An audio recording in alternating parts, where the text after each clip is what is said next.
पड़ोसिन के टिफ़िन। सुनो पड़ोसिन ने कड़ी दी है, चावल बना लूँ? हाँ हाँ बिल्कुल। व्हाट्सएप पर पति का जवाबी मैसेज देखते ही निश्चित हो गई। ऐसे भी सुबह की बात भूलकर नहीं पाई थी। जब आलू मटर की सब्जी बनाकर पैक करने लगी तो मना कर दिया। अच्छा, मेरी बनाई सब्जी नहीं खानी है तो अब बनाऊंगी ही नहीं। पूरे दिन ना फ़ोन किया ना मैसेज देखा। ऐसा नहीं था कि शुरू से मैं ऐसी थी, बल्कि मेरे परिवार वाले मुझे अच्छा कुक मानते थे। शादी के शुरुआती दिनों में अपने कुकिंग व बेकिंग के जौहर दिखाकर ससुराल वालों को खूब इम्प्रेस किया था। कुछ सालों तक सब कुछ अच्छा चलता रहा। इधर कुछ दिनों से सजन जी के नखरे बढ़ गए थे। किसी के घर से दावत खाकर लौटते समय बस एक ही बात रटते रहते। खाना बड़ा लाइट था, ना कौन से तेल में बना था। बड़ा अच्छा महसूस हो रहा है। तुम भी क्यों नहीं सीख लेती? जैसे मैं तो कुछ जानती नहीं। चिढ़कर बस इतना ही बोली कि क्यों पका रहे हो यार। मुझे तो उनके गार्डन से उठने का मन ही नहीं कर रहा था। हम दोनों की रुचियाँ बदल रही थीं।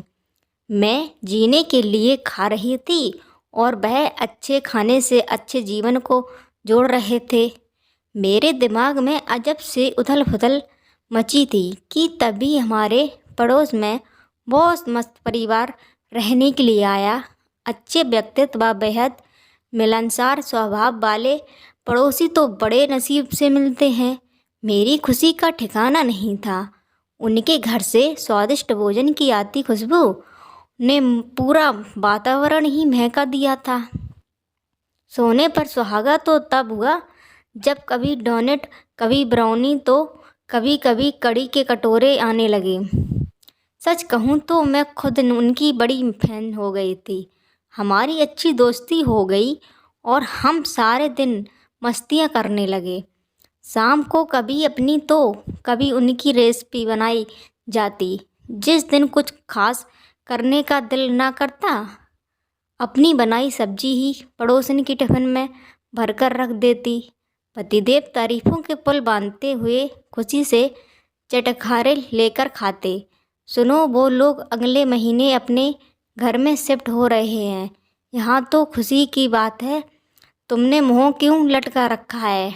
मैं मुँह से आवाज़ नहीं निकली तो उन्होंने हाल दिल भाप लिया। ओह, मुफ्तखोरी के लिए परेशान हो? बैठे बिठाए अच्छा खाना कैसे खाओगी? पतिदेव ने चुटकी ली। नहीं, मैं तो टिफ़िन सब पता है जाने मन। पिछले 22 सालों से तुम्हारे हाथ का खा रहा हूँ। प्रशंसा की चाह में अपनी बनाई सब्जी पड़ोसन को टिफ़िन में भरकर खिलाती रही। सब समझते हुए भी अनजान बनकर मज़े ले रहा था। क्या आप भी पता था तो पहले क्यों न बताया? बच्चों सी खुश होकर झूठ बोलती। तुम मज़ेदार लग रहे थे। मेरी होशियारी पकड़ी गई तो फटाफट अपनी रेसिपी वाली डायरी के साथ पड़ोस में आ गई। कुछ अच्छे पकवान बनाने की विधि लिख लूँ क्या करती? अपने पति के पसंद का ख्याल रखना भी ज़रूरी था। आशा करती हूँ आज की मेरी वीडियो आपको पसंद आई हो। अगर पसंद आई हो तो प्लीज़ मेरे चैनल को सब्सक्राइब कीजिए, लाइक कीजिए, कमेंट कीजिए। धन्यवाद दोस्तों।